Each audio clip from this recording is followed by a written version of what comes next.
Hi, I'm Jeremy with Lemken. Today we're going to walk through a couple setup tips for the Rubin 12 large frame machine. To set this machine up in the field, it's important to level the machine front to rear and side to side. To level this machine front to rear, the first thing we would do is to set our depth, and we set our depth with the red arrow.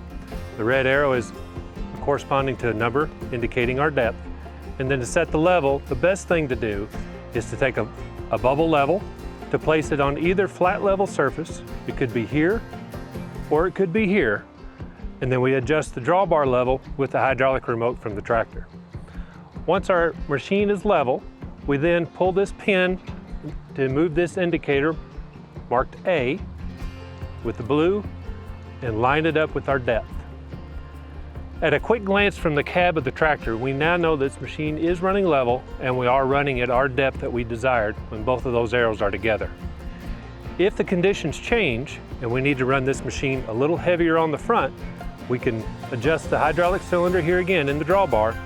The indicator will move correspondingly and we can see at a glance that we are running a little nose heavy or rear heavy if conditions allow. To properly level this machine, stretch a string from this side all the way to the other side. It's important to measure the distance from the string to each one of these uprights to make sure we have a uniform distance to ensure our machine is level. If we need to make adjustments because we're either too close to the string or the gap is too wide, we need to adjust it with this hydraulic cylinder. The cylinders on both sides of this machine can be adjusted to allow the wings to either come down or up a little bit.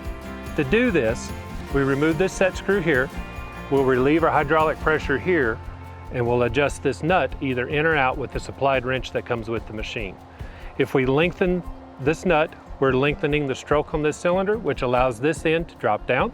If we turn the nut in, we're limiting how far this cylinder can extend, and then the wing will then not go down as low. That's the way we can measure from left to right and to make sure we've got a good uniform depth across the width of our machine.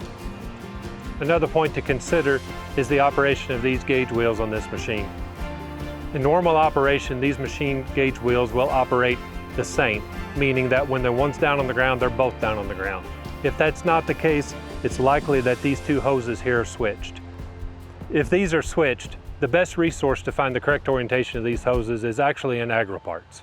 Thanks for watching, and if you have any additional questions, please feel free to contact your Lemken representative.